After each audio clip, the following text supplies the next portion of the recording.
All the lazy podcasters take the days off. Not me. No, I'm here for you. And today we're gonna have a show like, oh my goodness, it's gonna be so good you'll barely be able to stand it. Let us prepare for all this goodness while you stream in. Good morning, everybody, and welcome to the highlight of human civilization. It's called Coffee with Scott Adams, and you've never had a better time. But if you'd like to take a chance on elevating your experience up to levels that nobody can even understand with their tiny, shiny human brains, all you need for that is a copper mug or a glass, a tankard, shells, a stein, a canteen, jug, or flask, a vessel of any kind. Fill it with your favorite liquid. I like coffee. Join me now for the unparalleled pleasure, the dopamine hit of the day, the thing that makes everything better. It's called the simultaneous sip, and it happens now. Go. Oh, feel that oxytocin surging through your veins. I think it's time to do a reframe. What do you think? A reframe from my book, Reframe Your Brain, the best reviewed book I've ever written, and changes lives everywhere. All right, a reframe is meant to change your life with just a simple sentence that makes you think about something differently. Not all the reframes are for every person, but you might find one that's just for you. All right. Today's reframe is the old way of looking at things is that confidence is something you're born with. Do you ever look at somebody who seemed confident and you said to yourself, man, I sure wish I were that confident? Well, instead of thinking that confidence is something you're born with, which I do not observe to be necessarily true, except for a very few people, confidence is something you learn. Confidence is a learned skill. I would say that I'm very much in that category. So, how many of you would define me as confident, at least in the way that I present myself in public? I present myself as confident, right? That's because in public, I only do things I'm good at. Why would I do something I'm bad at in public? So, confidence is really just about being good at something. That's it. Just become good at something and then watch how confident you are. And then if you act less confident about something you're legitimately inexperienced at, that's not really a flaw.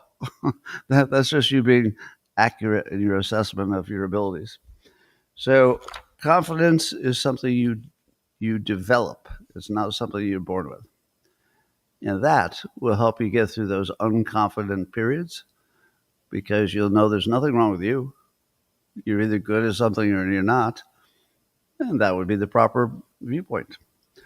All right, I was looking at the Dilbert calendar the other day, the brand new Dilbert calendar for 2026, the best thing that ever happened in the world of calendars. And I was thinking to myself, God, this is so well done. How could it possibly be better? I mean, there's really no way it could be better, right?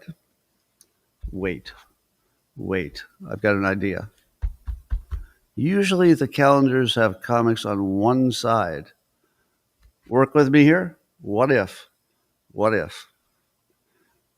they had comics on both sides? I know. Settle down. See, look how cool that would be. So you'd see your comic, right? And you'd be like, wow, that's a Dilbert comic. I'm so happy. Wait for it. Oh my God, there's another comic. There are comics on both sides of these pages, people. Both sides. One is the Dilbert Reborn that's a little bit spicier. The other side is the classics, which you're used to. But, oh my God. Well, now it would be fair to say there is no way for this calendar to be better. I mean, really, the only thing I can even imagine is if it came with its own kind of easel or something. I mean, imagine if it came with its own little holder. I mean, it's almost too good to wait a minute. What is this? It comes with its own holder. Oh my goodness! It comes with its own holder. just put that in there. You put that in there. You put your calendar on here. If it were outside the box instead of inside the box, well, that's almost too much. I might faint just from the goodness of it all. All right, I'm back. All right, well, after the show today, Owen Gregorian will have his Spaces after party. So go look for Owen Gregorian after the show. He'll have it up and running a few minutes after we're done. All right. Today is kind of a big day for me. So I've got an announcement to make. The last day that I will draw Dilbert with my own hand is yesterday. I probably, but I don't know this for sure, probably will never draw Dilbert again because both of my hands have now crapped out. Now, when I was young, people who know me well can testify that I had one irrational fear in life. Oh, by the way, the comic will continue. I'll write it, but my art director will do the finished art as well as the first draft. So I'll basically describe it to her. By the way, she's been drawing it for years. So my art director has been doing the finished art for years. She knows how to do it really well, better than me. So all I do is say which characters are there, what expressions they have, and then I take a look at it to make sure that I communicated well. So as of today, today's comic is drawn by my assistant, and if you want to see how that looks compared to my drawing, you're going to find out that she's a better artist than I am. But it won't look different to you because, like I said, she's been drawing it for years. So it's not going to look different at all. You won't even notice. But it's a full disclosure. Now, let me tell you the bad coincidence. So ever since I was young, I had an irrational fear, two of them really. One was drowning, just an irrational fear. And the other was something happening to my hands. That's why I taught myself to draw left-handed, because I thought, I don't want to have the risk. Very unusual for an artist to teach themselves to draw with both hands. I've never even heard of it. But I had this irrational fear that I would lose the ability to draw with one hand. So I taught myself to draw left-handed, which I have for now a while. But my right hand got burned out by something called a focal dystonia. It's actually the same problem I had with my voice. It's a spasm in a muscle from overuse. So it has nothing to do with that other thing that people get in their hand. It has nothing to do with any other thing. It's a focal dystonia is what it's called. So when I got the focal dystonia, I moved to my left hand. But more recently, in the last month or two, my left hand has become paralyzed from presumably I'm guessing a tumor that's laying on some nerve or something. So try to calculate these odds. What are the odds that I would be, first of all, obsessed with not having a problem with my hands, and that I would have two separate problems at the same time that had nothing to do with each other? What are the odds of that? Because I'll bet not one of you wakes up in the morning worried about your hands. I'm the only one. The only one worrying about it, and both hands got taken out at the same time by completely different situations. But if you know anything about me, I'm not much of a quitter. So I'm going to try to get rid of this cancer if I can. See if anything normalizes. I don't know. I'm not expecting it to, but it might. All right, moving on. Why do I have that on my list? That wasn't interesting. Oh, I told you some incorrect things about the new law about hemp. There's some, apparently Congress was looking at making hemp illegal, and I thought, oh, this is some trick they're using just to make marijuana illegal, and that was my take on it. That was all wrong. That was all fake news. There is a change on hemp, but I'm told that from somebody named Ben Groves. Is that a real name? Who told me on X that the real purpose of it was to close some loopholes. Apparently, people were using the hemp agricultural laws to do some things that were more about THC than hemp. And if you were using the hemp laws to get around some THC regulations, that's not cool. So it looks like that's what they were after, but we'll see. Um, you know what? Do you ever wonder how the average person understands the world? Because I feel like most of you are above average. You know, if you can find this podcast and this is the kind of content you'd want to watch, if you're even listening to this content, you're above average in intelligence. This is not. I mean, honestly, this is not really the podcast for the average people. We talk about some some intellectually interesting things. So most of you are smarter than normal.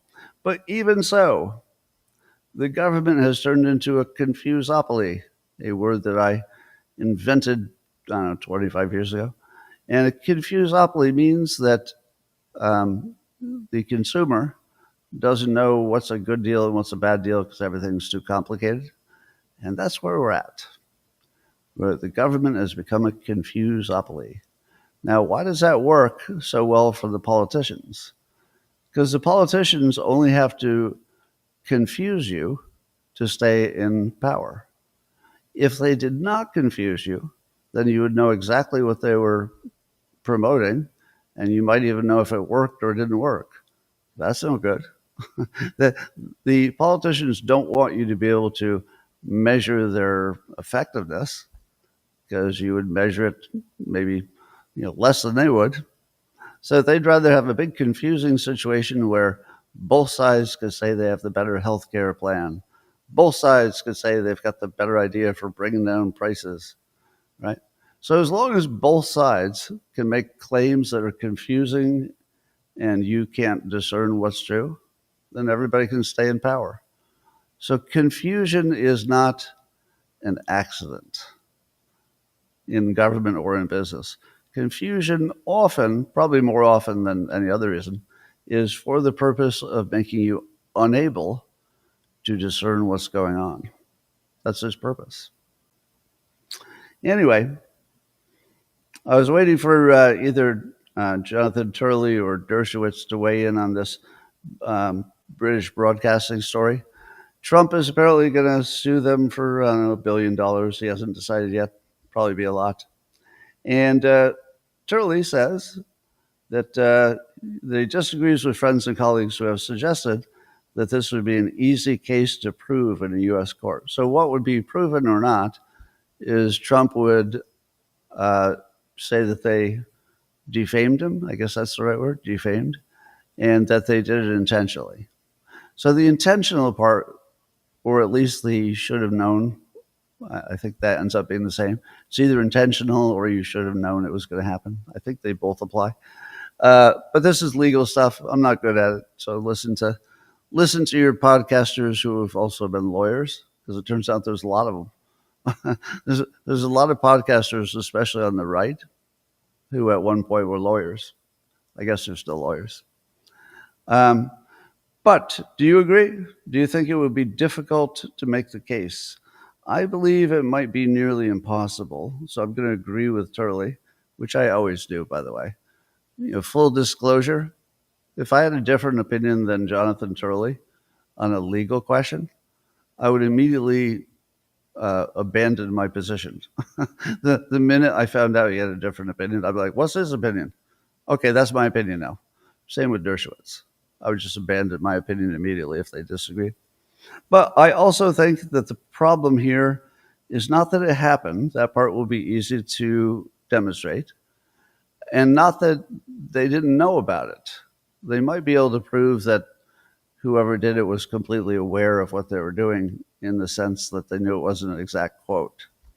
But I think you have to go further to make your case. And I believe you have to show that you intentionally were trying to cause damage. As far as I know, there's no document that shows that, right? Is there any BBC email or text that says anything like, well, we'll do it this way to damage Trump? I don't think that exists. And without that, I don't really know how you can win that case. But does Trump need to win? He does not. Trump does not need to win. He's created a situation where the threat alone might cause him to settle. And even if they don't settle and they decide to fight it out, everybody else is going to look at it and say, oh, that's some trouble I don't want. So I think Trump wins in every scenario simply by putting the fear of lawsuits into his enemies. That feels like a really useful thing to do if you're him. In general, I would think it would be a little unethical to just use the fear of the courts as your main tool. But in his specific case, where he's been lawfared from top to bottom and impeached and every other weasel thing happened to him, in his case, yeah, he can use the threat. I think that would be totally appropriate, even if he makes some money on it. Well, you've all been wondering why Trump had been so worthless on healthcare, right? And you kept saying, well, it's not enough to say Obamacare is bad. We're going to agree with you on that, but you're going to have to suggest something that's not bad, i.e., your job as the government. And so Trump now has an outline for replacing what he calls a stupid Obamacare. And the key to that, according to Modernity, Steve Watson's writing about it, the key to it is instead of giving money to insurance companies, he would give it to the patients, and then they could shop around, and then the free market would kick in because the customers would have some kind of transparency on prices. I think that's part of it somewhere. And the free market would lower costs. Do you believe that? Do you believe that if the only thing that he did was change who has the money in their pocket, that would change the cost of healthcare? Maybe over time, but probably not. It doesn't really look like it's a game changer, does it? To you? All right. So I feel like that's a little less than we need. And then other people said if you get rid of Obamacare, then insurance companies won't take the high-risk people because they wouldn't have to. Part of Obamacare is that they have to take the high-risk people, right? They have to. And that's partly what raises costs. Well, so that would just recreate that problem if Obamacare is scrapped. I don't know what we do about that. And then I'm going to go back to my Confuseopoly theme. All right, so now I've described to you a Trumpian kind of approach, which is free market and who you give the money to, and then you wait, blah, blah, blah. Now, there are other parts to it, but do you think you could actually compare that to the alternative?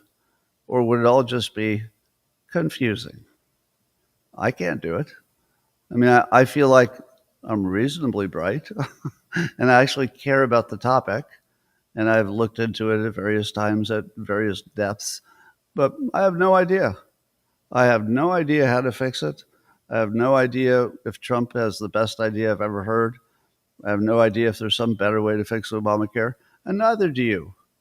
Do we agree? That we're just out of our depth, but so is everybody else. And if someone were not out of their depth, and they really, really understood this and had a great idea and brought it to you, you wouldn't know it was a great idea. So how do you get from here to there if none of us can even evaluate the quality of the idea, which I think is where we're at? It wouldn't be enough that there are some experts who could tell the difference. I don't even know if that's true. I kind of doubt it. I think even the experts would be guessing on this one. But a very interesting thing happened yesterday. I don't know if any of you noticed. So yesterday at my podcast, do you remember what I said about healthcare? So get the timing of this, just because it's more fun this way. I was sort of frustrated, and I said the only way I could even imagine we would get affordable healthcare without ruining the country is that Tesla would start a robot hospital.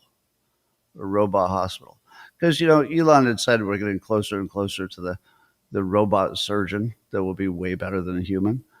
Well, I don't know how far away we are, but if we could save ourselves in healthcare within several years, would that be soon enough?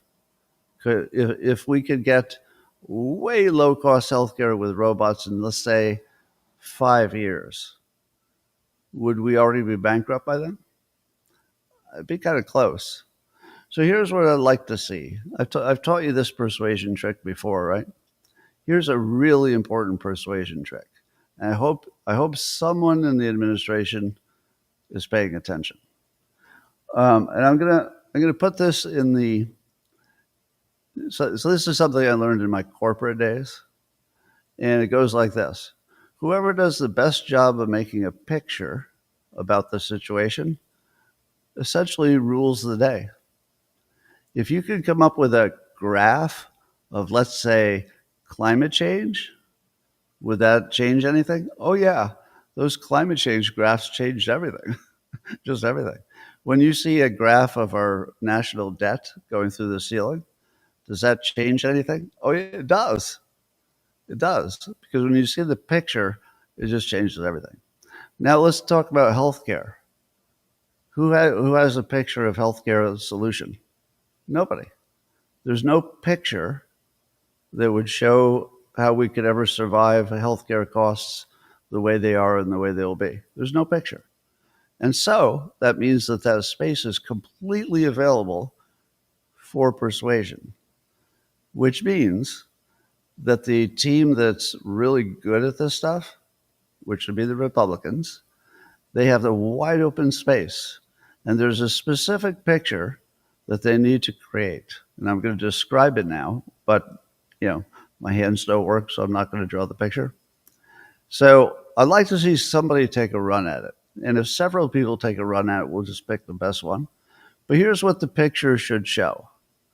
It should show healthcare costs in the United States with a little bit of history so that you can see them zooming to the sky. Maybe you also show the national debt screaming into unsustainable territory. And that would be the do nothing scenario.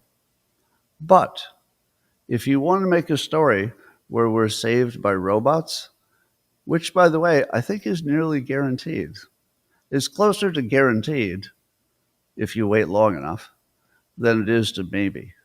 Would you agree with that statement? That the idea of robot medical care, it's not an if, it's definitely coming. We don't know if it's a year, 5 years, or 10 years, but it's definitely coming. So you pick a time that seems reasonable. 5 years? 5 years, maybe? 10? And then you show that the expenses for healthcare are going through the roof. And then in that 5th or 10th year, whatever you thought was reasonable, you show a plateau. It's not completely flat, but it flattens. And then you show it dropping down. Now, why would you show that? Because we feel right now that healthcare is hopeless, that there's nothing going to happen except it will go up unless we just take people off of healthcare, which we don't really want to do, right? We'd like everybody to be on there. So I'd like one good persuasive picture that shows that we do have a path out, and it goes through probably Tesla. I mean, you could even label it Tesla. Now, I don't know that Elon would object to the idea that either his company or one like it or other companies in that domain would be the only way out. The only way out. There's no second way to do this. If there were a second way to do it, it'd be a whole different situation. There's not. There might be one way. And we might be lucky enough to be alive when that one opportunity just happens to come along. So, if you want to change the world, make one persuasive picture that shows, yes, we're in total trouble now. In the short run, we'll just fund it, as expensive as it is. But we're going to try as hard as possible to make sure that Elon's vision of a robot, nearly free healthcare world happens. And that might require some private plus government coordination. I know you don't like the government part, but usually you need it. All right, what do you think of that idea? So you've been living in this world where healthcare is the biggest problem, it looks like. But I just offered you something that looks like a solution, but you'd still have to way overpay for 5 to 10 years before you got there. That's still better than no solution, right? Even if it takes a few years, because you could subsidize it if you knew we were rapidly approaching the place where robots make everything almost free. That's what Elon thinks. That we'll get to the point where of such abundance because of robots and AI that everybody will have everything. So anyway, you got really quiet in the comments. I can't tell if you think that's a good idea or you're thinking about it. Well, here's the way you should evaluate it. There's some idiot who just keeps writing in all caps, stupid idea. So, I know what the NPCs are going to say. Scott, I'm an NPC, and the important thing is that the government should not be involved in anything. Scott, I'm an NPC, and you can't give Elon Musk any more sway over the economy. Scott. All right, so we'll forget about you, all caps guy. All right, let me just make sure I'm seeing your comments here. All right, but here's the way to evaluate that. You should not evaluate it based on a perfect idea. That's what the NPCs do. Did I suggest a perfect idea? No. No, it's not perfect. Did I suggest an idea that we hadn't seriously thought about? Yes. Is it an idea that you could imagine? It takes some imagination. That you could imagine it could help work things out and we'd all get health care? Yes, you can imagine it, right? So if there's literally one and only one plan on the table, and I believe there is, it's this. We overpay for healthcare in the short run, just so we have it, but we work as hard and as fast as possible to make sure that the cost of healthcare drops to zero or close to it with robots. You tell me you have a better idea, and you know what I'm going to say? That's a confusopoly. Is my idea confusing? Does everybody understand? Short run, you overpay. Everybody knows what overpaying is. Long run, robots come in and lower the cost. Everybody knows what a robot is. Everybody knows what lowering costs is. So now I have the simplest idea, the easiest one to explain. It covers the short run, which is going to be unpleasant, but that would be true of every plan. In every plan, the short run is unpleasant. So if you say to me, but Scott, you've solved nothing in the short run, I would say that is common to all the plans. Nobody has a short-term plan. But if there's only one long-term plan, you're going to have to beat it, right? You're going to have to come up with an idea that's better than that. Now, I haven't heard one. Have you? So here's the interesting thing, that just 3 hours after I said the only way to solve this is Tesla robot hospitals, that's basically what Elon said at a convention he was at. He said, basically he said that the doctors don't grow on trees, but that they will be built in factories. Which is a great line. Let me say it again. This is just a great line. That doctors don't grow on trees, but in the robot world, they will be built in factories. That's a really good reframe. All right. There was a whole bunch of other Tesla news that I thought was interesting. I didn't know this, but apparently Tesla is moving quickly toward its American-built cars having no Chinese parts. Now, that's only for the American-built cars. How smart is it that Tesla is moving first to make just the American-built cars have no Chinese parts? Well, I think that's really smart, because if something blows up in the supply chain, you'd certainly want America to be something you could, let's say, retreat to and say, all right, well, we still have America, so it'd still be a viable company and you could build from there. So yes, that's exactly where you want to start with no Chinese parts, American built cars, because they build cars in other countries. Um, and also, Elon Musk says that they've mapped out a plan to put 100 gigawatts per year of solar-powered AI satellites into orbit. I saw this on a post by Nick Cruz Patain, who's a real good follow on all the Tesla stuff. Nick Cruz Patain. Anyway, this is what Elon said. He said, we see a path to putting 100 gigawatts per year of solar powered. I think that's like a quarter of all the energy used in the entire country. And he's looking to put that much up per year because the amount of energy we're going to use is almost incalculable. So we're not going to have too much. And apparently what they can do is just put a bunch of satellites in the air and network them together, which they already know how to do. They have all the components for that. And he pointed out that the United States consumes roughly 460 gigawatts on average per year. So he wants to put 100 gigawatts into the air every year over the United States when we're only using, so it's like a little more or a little less than a quarter of that. Anyway, and he says we have a plan mapped out to do it, so it gets crazy. So this is not hypothetical. It's not hypothetical. He's literally going to make Tesla the biggest energy company in the world. It looks like it's going to happen any moment now. Now, I want to give credit to the person who made this recommendation to me several years ago, but I think I'll wait to talk to him to see if he wants his name mentioned. But a very successful investor once said on X that you should look at Tesla as a energy company. And I thought to myself, what? An energy company? I don't quite get that. Now I get it.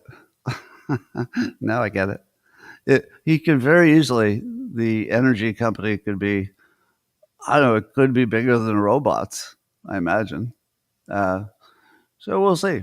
Anyway, I'll ask if I can use his name because that was a really interesting reframe that Tesla was an energy company. Well, also Tesla, they're designing something called the A5 chip that they will use in their robots in their cars. But what's interesting is, I guess they had some problems trying to make this chip, and they had two chip projects going on at the same time, and Elon decided to collapse them into one program, which is now doing better. I think he got involved directly, as he likes to do, and maybe work that out. But he actually predicts that their chip would be better than NVIDIA's, and that it would be 10% the cost of an NVIDIA chip, and 2 to 3 times, at least he said 2 to 3 times better. What? Wait, what? Are you serious? Are you telling me that NVIDIA is like the class of all chip making people? Like nobody can even copy them. They're so good. They're uncopyable. The entire country of China, with all of its technical prowess, can't match NVIDIA. And Elon just sits there in a chair. They turn the camera on. He's like, yeah, we're building one that's 2 to 3 times better, and it'll be about 10% of the cost. Wait, what? What? Are you serious?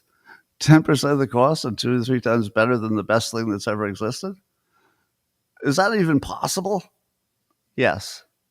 Yep. If anyone else said that, wouldn't you say, yeah, sure, prove it? You might not, bet against it, but you wouldn't think it's likely, would you? But when Elon Musk, who, as far as I know, is not known as a chip designer, manufacturer, fab kind of a guy, he just enters the market and he's going to completely dominate it in how long? A few months? How long is that going to take? I don't even know how to evaluate that. That is such a big claim, but yet possible. So everything that you think you can predict about AI and robots in the future and healthcare, I don't think any of this is predictable because who saw this coming? Who saw that coming? Anyway, so at that same event, that's where Elon said that they do plan to build robot hospitals. So I wasn't crazy that might be our only path out. Now, I think Elon's been quiet about this. He's got so many things going on that he has lots to talk about no matter where he is and what he's talking about. So it could be that he was just waiting for the right time. Maybe this is the right time. But my goodness, he's going to solve healthcare, energy, and chips, and robots, and self driving cars. And that's just this year? What's he going to do next year? Good Lord. Anyway, um, so that's happening. I would go further and say that unless we use robots to solve our healthcare and our affordability, that we're heading towards certain doom. The civilization is on a path toward guaranteed destruction by essentially overspending. If we just keep doing what we're doing, or if we even try to tweak it a little bit, we're all dead, basically. It's not a tweakable situation. You would have to do something so fundamentally different than what the economy is doing now, or you'd have no chance of survival, really. You would just spend ourselves into oblivion. But with robots, suddenly we do have a path out. And it's not a crazy path. It's one that looks like something the smart people can figure out. So watching the smart people try to save civilization is kind of inspiring. You know what I mean? Because, if let's say you were one of the captains of industry, you're a Musk or a Bezos or you're a Mark Cuban or, you can throw in some other names. Wouldn't you feel a responsibility to save the world? Because it looks like it's not going to save itself. And there's a very small group of people who might have the capability to really get in there and re-engineer things. If I were in that situation, I would feel that I had to get involved. It looks like that's what's driving Elon. That he must be completely aware that nobody else is going to solve this problem. I mean, maybe somebody else could, but I wouldn't be betting on it. Anyway, robots coming.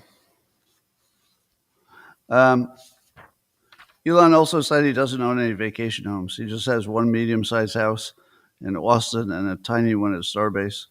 And when he takes his friends there, they don't believe it's real. They think it's a prank. Really? This is your house? How much would you love to see his medium-sized house? I would love that. That would be like better than a museum. Like just look around. It's like, okay, what kind of games you got? It'd be so interesting. Well, Bill Maher was on last night, and then we can all be mad at each other because mentioning Bill Maher gives him more attention. Some of you don't like it if he gets too much attention. But I love watching his arc of figuring out what is real and what isn't. That's really interesting to me because he's doing a really good job of trying to burrow through the bullshit to get to some kind of truth. He's not at truth. He's definitely not there. But the amount of effort and risk he's putting into trying to find there is actually inspiring. And I appreciate the risk he takes to try to find it. So last night on his show, he went after Zoran Mamdani pretty hard with a brutal history on socialism and how it always fails and ends up in disaster. And he was very clear that Mamdani is a disaster waiting to happen. That's their side, right? Now, do you respect that? Do you respect that Bill Maher is taking the darling of his own team and saying, don't you understand that this is not just a problem, but you're talking about the end of civilization if this kind of thinking takes over? And that's exactly what I'd like to see coming from the people who can make a difference, and Maher is somebody who can make a difference. Um, so I guess President Trump said he's withdrawing his support from Marjorie Taylor Greene because she's not supportive enough of him. And I wasn't sure what that was all about besides the Epstein files. She wants all the Epstein files released. He doesn't. But also the Democrats don't want them released. The Democrats just voted against releasing them, right? So in what world do Trump and the Democrats come down on the same side? That they both don't want to release the Epstein files? Now, I'm told that the Democrats have some, word salady negotiating thing that's the reason they said no to releasing them. Like they're trying to guess something in return, but that didn't sound real to me. It sounded like an excuse not to release them. Everything sounds like an excuse not to release them, actually, no matter who you're talking to. Anyway, so the other differences with Marjorie Taylor Greene and the president are involvement in foreign wars such as Gaza, the Epstein files, healthcare. She thinks he should do more in healthcare, as do all of us, and inflation and prices and stuff like that. But I don't know what else he could be doing. Frankly, don't know what he could be doing. But here's my take on all that. I feel like I'm not going to take sides on any of that. I just don't like taking sides when I like both sides.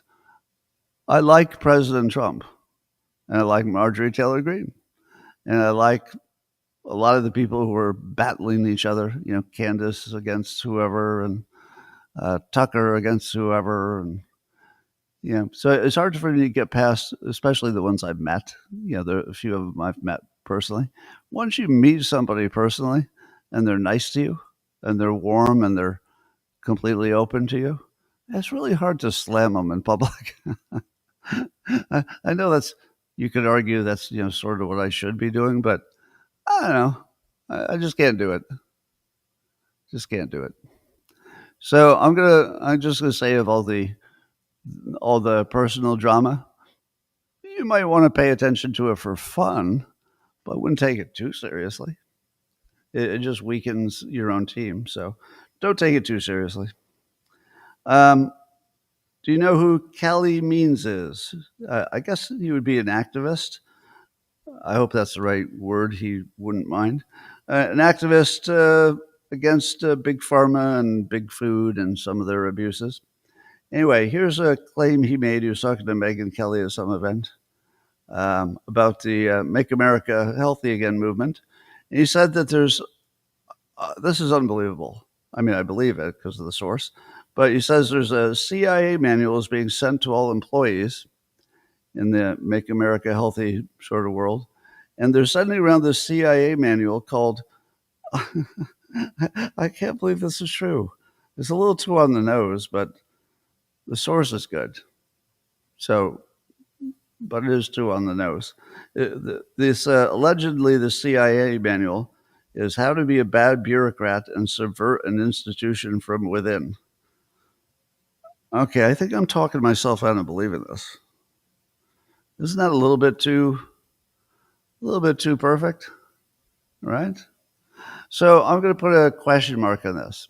I do believe that Kelly Means is high credibility. I don't believe that he would mislead you intentionally. That's not his thing at all. So, but he could have some bad information. Anybody could. And apparently people are saying that 90% of the employees at Health and Human Services are talking about this thing.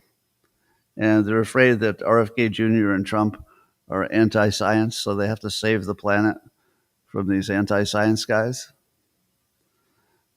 I don't know. So I guess I'm going to put a question mark on this one. And the question mark is not about the people involved. I think they're all high credibility and high value added people. I just don't know if the document is real. It might exist, but it doesn't mean it came from the CIA. I don't know if they would even deny it. Anyway, as you know, there's a whole bunch of Epstein files got released. 20,000 files with 1,500 Trump mentions. 1,500 Trump mentions? Now, I realize people talk about Trump a lot, but Even my emails don't have 1,500 Trump messages, and I talk about them all the time. 1,500. I don't know. And Alan Dershowitz was saying on a podcast that the media is intentionally twisting the facts of the Epstein case to smear Trump. And he gives an example. He said that the newly surfaced emails, there's one detail that the press leaves out. Now, when I tell you what the press leaves out, you're going to shake your head. And some of you are lost in the confusopoly of this story. So you may have missed this little point. Here's just a minor point. One of the most damning and provocative things so far is the claim that Virginia Giuffre, she was one of the known victims of Epstein, that there's a claim that Trump spent hours with her. It's also true that Virginia Giuffre has said publicly that she never met Trump. So her claim, before she passed away tragically recently, her claim is that she never met him.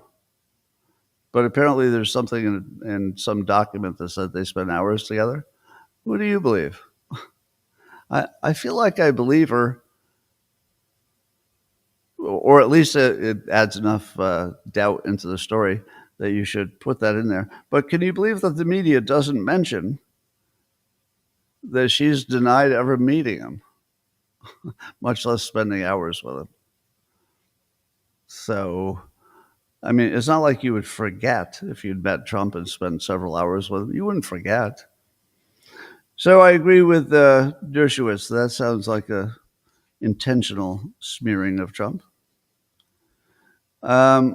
I saw PJ Media saying this says it all, that the Democrats blocked the release of the Epstein files. Matt Margolis is writing about this.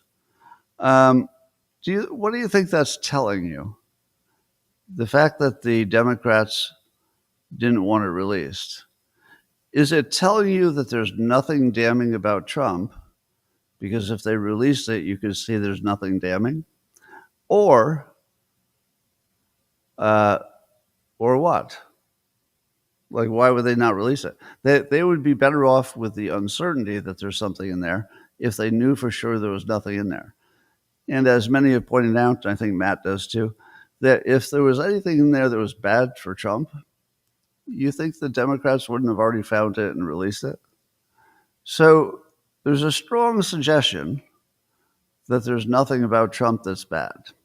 So why would Trump want it not to be released? Well, Dershowitz gives you the perfect reason.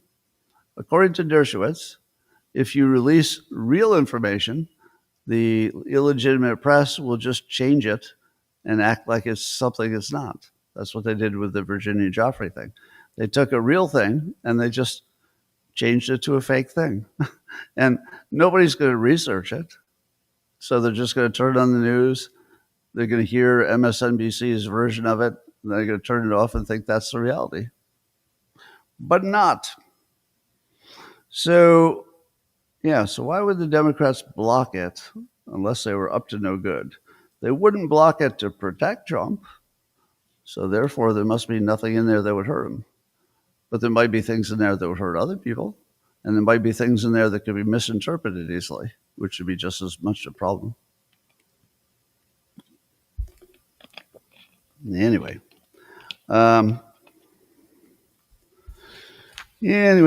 So Trump apparently going on the offense, as he likes to. He's asking the Department of Justice to look into a few billionaires and other just rich people who had connections to Epstein. And he actually named names. Now, I wouldn't talk about this except the president named the names. To me, this sounds totally inappropriate to accuse them because, as far as I know, there's no evidence of specific wrongdoing. So Trump named Bill Clinton, Reid Hoffman, Larry Summers, and he says J.P. Morgan Chase. So I guess that means some executives unnamed. And he says the records show they spent a lot of time on the island. I don't know if that's true. They might have spent more time on the plane than the island. But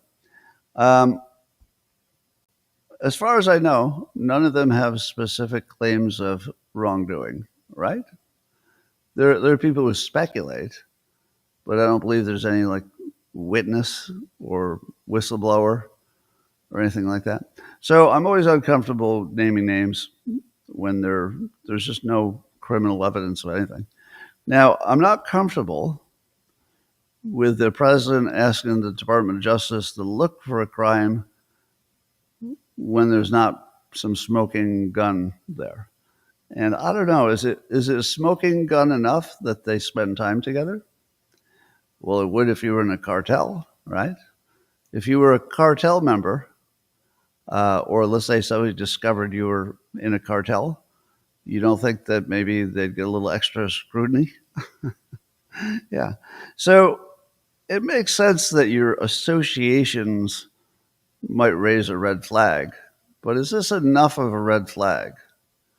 Now, I'm curious, so I would like to know the answer too, but I don't know. This gets mighty close to violating some kind of basic right, but I'm no lawyer. So we don't know if Trump's going strictly for revenge. It's a distraction. It'd be a good distraction. Or is it a warning to other people who might be in the file that you better help me keep that sealed? It might be a warning to the people in the file. It might be his way to tell these 3 or 4 people on this particular issue, we're sort of on the same page. And if you don't want to be the one who's investigated, you might want to join me in saying these should not be released. But what did Reid Hoffman do? Cleverly, Reid Hoffman said today, Trump should release all the Epstein files, every person and every document. And he sort of suggested that Trump was using these rich Democrats as sort of a stalling technique. So he was just stalling. Maybe. So I think Reid Hoffman played it right because he might know that they're not going to be released, which would be playing it right. Because then he looks innocent because he's calling for full transparency. Whoever it is who calls for full transparency, you just assume they must be innocent.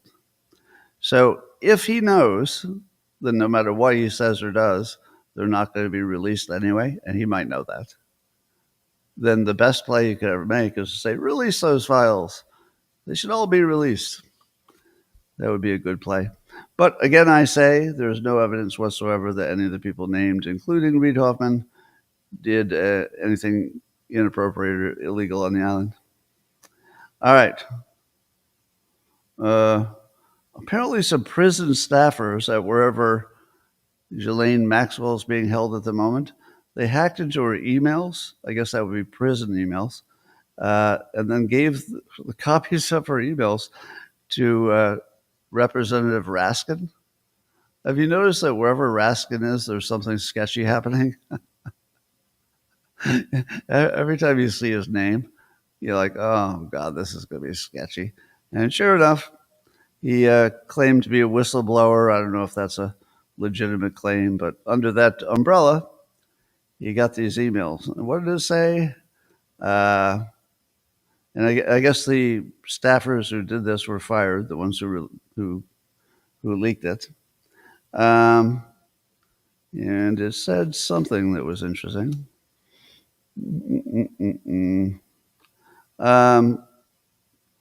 The release is... Was there nothing in the emails? Maybe the emails were so uninteresting that I didn't care. I went, I guess the emails sort of suggested, according to Raskin, that she was angling for a pardon or to have her sentence commuted. To which I say, how is that a story? If you were in jail for, lots of years and lots of years to go, aren't you always angling for a commutation or a pardon? Wouldn't it be more of a story if you were not? Now, I'm going to use my George Carlin example again, where he says, you don't have to actually say the words to somebody you're colluding with if they know what you need. Obviously, the Trump administration knows she would like a pardon or a commutation, right? Obviously. You know it, I know it, everybody knows it. Would they have to say it? would it be necessary that she said it directly? Not really. We all know that she wants one. Why wouldn't she? There's no argument in the other direction. So, yeah, of course she wants one. So that's a nothing story, except for the Raskin part being a weasel. Germany's buying $150 million of weapons to give to Ukraine. It makes me wonder if the cost of warfare is coming down over time. Because we're in a weird phase of history where we're shifting from tanks and artillery to more drones. Are the drones cheaper? Are we getting as much war done? Ukraine, I guess. Are they getting as much war done as they would if they spent more money and had more traditional weapons? So one of my questions is the general cost of warfare, whether it's Ukraine or anything else, is the cost of warfare coming down because the tools are different? I don't know. Maybe. And then I looked up I've been obsessed about this a little bit lately, why we don't see reporting on the number of casualties anymore. Have you noticed that? So we've got this big war, Ukraine and Russia, and we're worried that it might turn into a world war. And I don't know how many people are being killed. Isn't that like super obviously missing in the reporting? What would be the more important number than, well, this week, X number of Ukrainians were injured and killed? Why is everybody leaving that out?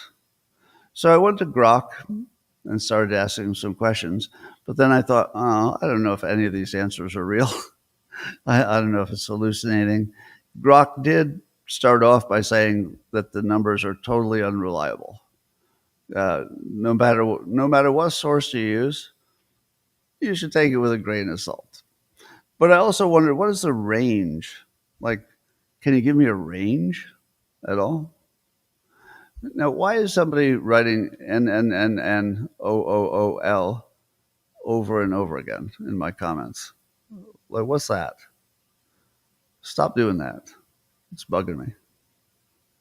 If it meant something, that'd be better. But anyway, Grok tells me, and you can fact check me on this, that something like 3 to 10,000 people a week are being killed, some combination of Russians and Ukrainians. Does that sound right to you? Do you believe that 3 to 10,000 are dying per week and that they don't report that? That doesn't seem right. So I have a suspicion, which is completely without data, that maybe the actual death rate is way lower than we think.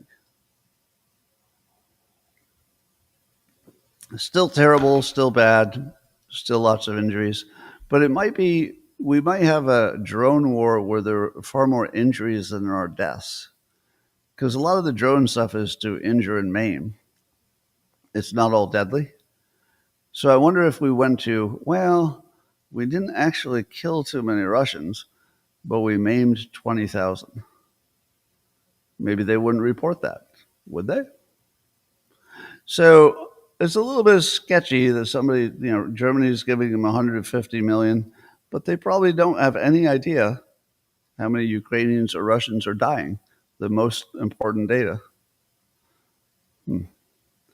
So, and then I saw another survey. Again, you can't really trust anything that comes out of that area. That said that in Ukraine, something like 90% of the population has some close contact with somebody who was injured during the war, injured or killed. 90%. That'll certainly have an impact. Whereas a survey says Russia has only 30% of its population had some direct family tie to some death or injury.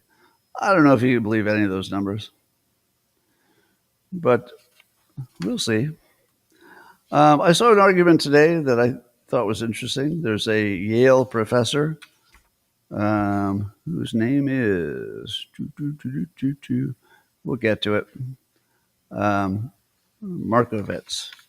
And he's got this argument that merit is a myth used to justify inequality. That the idea of merit is sort of a trick, and that there's no such thing as merit. We just use it to justify our own getting more than other people. Oh, that the chat ended. That's what's going on. All right, let's try something else. This will work.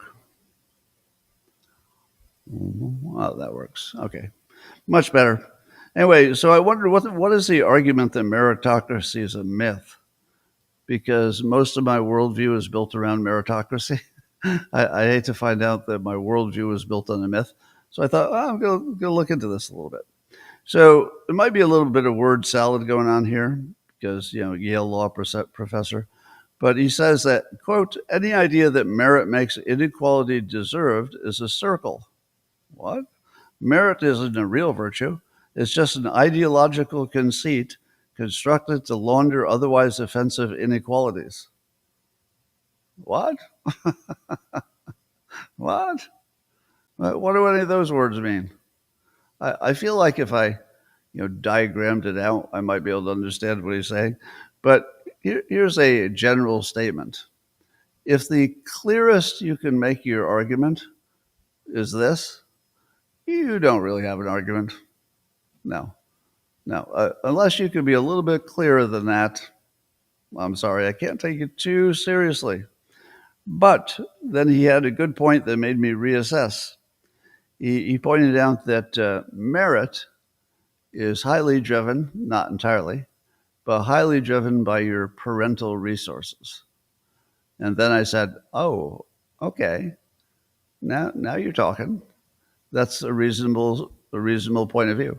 So if you are rich, for example, more likely you will be funded to go to a good school. You'll be in a good neighborhood, less crime, less drugs. I don't know about the drugs. But there should be a gigantic difference in meritocracy, meaning that some people who have the brains and the ambition will also have the parental backing and some won't. And that difference could make all the difference. That's not a terrible opinion.